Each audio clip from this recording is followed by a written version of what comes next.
कक्षा 9वीं के विद्यार्थियों को अब बिल्कुल भी चिंता करने की ज़रूरत नहीं है। इस वीडियो में देखिए मैं आप सभी के लिए आज वार्षिक परीक्षा के लिए विषय हिंदी का पेपर बताने जा रही हूँ। चाहते हैं आप भी इन बच्चों की तरह परसेंटेज बनाना कि आप भी टॉपर बने, तो ये पेपर आप ज़रूर कंप्लीट करें।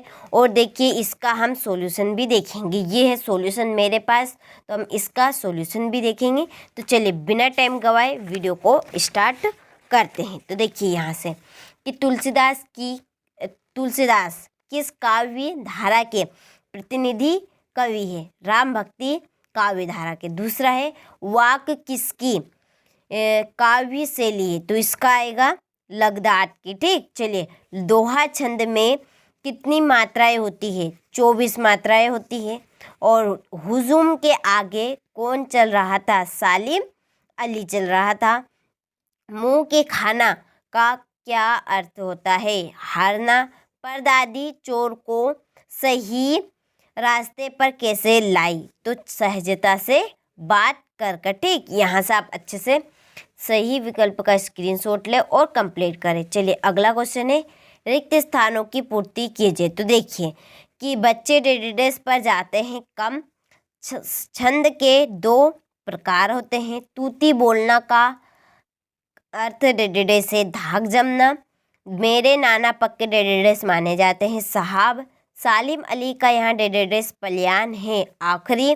हिंदी का प्रथम उपन्यास डेडिडेस को माना गया है परीक्षा गुरु को। ठीक, यहाँ से स्क्रीनशॉट ले और कंप्लीट करें। चलिए अगला क्वेश्चन है यहाँ पे सही जोड़ी बनाइए। तो जीवन का खंड चित्रण, इसकी जोड़ी है खंड काव्य। हरिशंकर परसाई की जोड़ी रहेगी वसुधा। आकाश की जोड़ी है नभ और गगन। जनसंपर्क विभाग की जोड़ी है बाढ़ की सूचना। गोदाम उपन्यास के रचिता कौन है? प्रेमचंद्र। और मेरे बचपन के दिन यहाँ महादेवी वर्मा। ठीक, यहाँ से स्क्रीनशॉट ले और अच्छे से कंप्लीट करें। चलिए इसके बाद में सत्य और सत्य का यहाँ से स्क्रीनशॉट ले और कंप्लीट करें। क्वेश्चन हम देखिए 5 देखते हैं। एक वाक्य में उत्तर दीजिए। तो बच्चे काम पर जा रहे हैं, कवि का क्या नाम है? राजेश जोशी। दोहा छंद में कितनी मात्राएं होती है? 24। सालिम अली की पत्नी का क्या नाम था? तहमीन। रचना के आधार पर वाक्य के कितने प्रकार होते हैं? 3। रीढ़ की हड्डी एकांकी किस समस्या पर आधारित है? विवाह समस्या पर। कहानी के कितने तत्व माने गए हैं? तो 6 तत्व। ठीक, इस तरह से हमने एक वाक्य में उत्तर भी कंप्लीट किए। तो आप अच्छे से स्क्रीनशॉट लें और कंप्लीट करें। चलिए क्वेश्चन नंबर 6 छायावादी काव्य की 2 विशेषताएं लिखिए। तो चलिए इसका आंसर आप यहाँ पर देखिए। ठीक, ये रहा यहाँ पर स्क्रीनशॉट ले यहाँ से और अच्छे से कंप्लीट करें। चलिए इसके बाद में ये है अथवा। ठीक, फिर 7वां प्रश्न कवि ने सच्चे प्रेम की क्या कसौटी बताई है? यहाँ से फिर ये अथवा। ठीक, इसके बाद में किस शासन की तुलना तम के प्रभाव से की गई है और क्यों? चलिए फिर बादलों के आने पर प्रकृति में जिन गतिशील क्रियाओं का कवि ने महत्व दिया। ठीक, यहाँ से फिर 9वां प्रश्न बच्चों का काम पर जाना धरती के एक बड़े हादसे के समान क्यों है? ठीक, ये अथवा। फिर क्वेश्चन नंबर 10 प्रबंध काव्य की परिभाषा भेद सहित लिखिए। ठीक, यहाँ पे 10 का अथवा। 11वां प्रश्न है प्रतीक्षा अलंकार की परिभाषा उदाहरण सहित लिखिए। 11वें का अथवा हास्य रस की परिभाषा लिखिए तथा उदाहरण भी दीजिए। इसके बाद में 12वां प्रश्न कहानी और उपन्यास में अंतर। 13वां प्रश्न श्याम चरण दुबे की भाषा शैली की विशेषताएं लिखिए। 14वां प्रश्न है लेखक लडकौर के मार्ग से अपने साथियों किस प्रकार पिछड़ गया?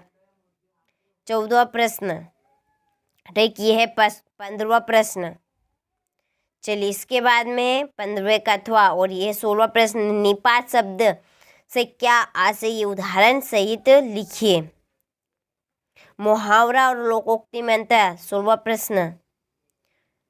17वां प्रश्न लेखिका मृदुला गर्ग की नानी की आज़ादी के आंदोलन में किस प्रकार की भागीदारी रही? ये देखिए 17वां प्रश्न का 18वां, इसके अंतर्गत अगला 18वां प्रश्न। चलिए 18वें का ये है अथवा, ठीक। ये 19वां प्रश्न, 19वें का अथवा। यह है 20वां प्रश्न, स्वच्छ भारत अभियान विषय पर एक अनुच्छेद लिखिए। यह है 21वां प्रश्न के बाद में 21वें का अथवा। चलिए यह है 22वां प्रश्न, 3 दिन के अवकाश हेतु प्राचार्य को एक प्रार्थना पत्र लिखिए। फिर है 22वां प्रश्न, ठीक। यहाँ से तो आपने सभी प्रश्नों का अच्छे से स्क्रीनशॉट लिया होगा। तो देखिए आप इस पेपर को जरूर कंप्लीट करिए, 100% देखिए इसी पेपर में से आपके क्वेश्चन आंसर आने वाले हैं। तो आप एक बार जरूर इस पेपर को देख के जाइएगा।